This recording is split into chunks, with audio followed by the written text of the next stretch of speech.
तो आज एक बार फिर से OIC की मीटिंग है। गाज़ा के मुद्दे पर सऊदी अरब के अंदर OIC की मीटिंग कॉल की गई है, जिसमें पूरे इस्लामिक देश शामिल होंगे। OIC के तमाम मेंबर शामिल होंगे। इस मीटिंग को ज्वाइन करने के लिए ईरान के राष्ट्रपति इब्राहिम रईसी सऊदी अरब पहुंचने वाले हैं। देखना यह है कि आज इस मीटिंग में क्या फ़ैसला होता है। हालांकि पूरी दुनिया के मुसलमानों ने OIC से किसी भी तरह की उम्मीद को तोड़ दिया है, छोड़ दिया है, क्योंकि OIC खोखला साबित हुआ है। OIC ने सिर्फ बयानबाजी की है और विरोध जताया है, वो भी सिर्फ दस्तावेज़ों पर, पेपरों पर, और इसके अलावा कुछ नहीं किया। इराक के प्रधानमंत्री ने इंटरनेशनल कम्युनिटी से कहा है कि आप लोग जिम्मेदारी लीजिए, आप ही जिम्मेदार हैं जो इजराइल ने कत्लेआम गाज़ा के अंदर मचाया है। जाहिर सी बात है, इंटरनेशनल कम्युनिटीज़ की चुप्पी की वजह से इजराइल ने ये सब कर दिया है। 7 दिन पहले जो मैंने कहा था, अब इजराइल की आर्मी ने कह दिया है, कर दिया है। ये प्लान सबसे पहले एक्सपोज करने वाला मैं था। आपको बता देता हूँ एक बड़ी बात।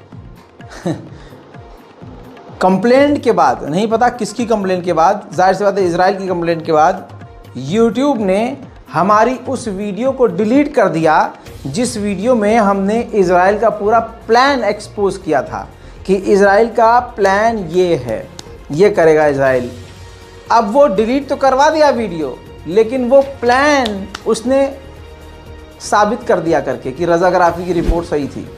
देखिए मेरे दोस्तों, अब ये रिपोर्ट सामने आ गई है। इजराइल की फोर्स ने कहा है कि हमने गज़ा को पूरी तरह से 2 टुकड़ों में बांट दिया है। इधर का गज़ा के लोग अब इधर नहीं जा सकते, उधर के लोग इधर नहीं आ सकते, क्योंकि बीच से 2 टुकड़ों में गज़ा को कर दिया गया है। मेरे दोस्तों, ऑस्ट्रेलिया नहीं, ऑस्ट्रिया की पार्लियामेंट में आवाज़ उठाने की कोशिश की जा रही थी फ़िलिस्तीन के समर्थन में, लेकिन कोई वहाँ की सरकार सुन ही नहीं रही थी। तो एक महरीन फ़ारूकी, जो वहाँ की मेंबर ऑफ पार्लियामेंट थी, अपने पूरे साथियों के साथ पार्लियामेंट के अंदर गुस्से में भाषण देती हैं फ़िलिस्तीन के समर्थन में। फ़िलिस्तीनी वो रुमाल डाल कर रखती हैं, पूरी तरह से फ़िलिस्तीन का साथ देती हैं, इजराइल का विरोध करती हैं, और फिर पूरी संसद से अपने साथियों के साथ वॉकआउट कर जाती हैं। देखिए, The coalition is morally bankrupt when it comes to Palestine, and Labour has shown itself to be heartless, gutless cowards. You are watching the massacre of thousands of Palestinians by Israel, and you are not condemning Israel. You refuse to call for an immediate ceasefire. Well, we are not going to sit here and watch you pat yourselves on the back for doing nothing. Weasel words are not going to stop war crimes. Today, we bring the people's protest into Parliament. Free, free Palestine. Thank you, Senator Faruqi. Minister Farrell, that was a statement, so... Order, order. Senator Hanson. Order. Order. Senator Sheldon. Did you want to respond, Minister? Sorry.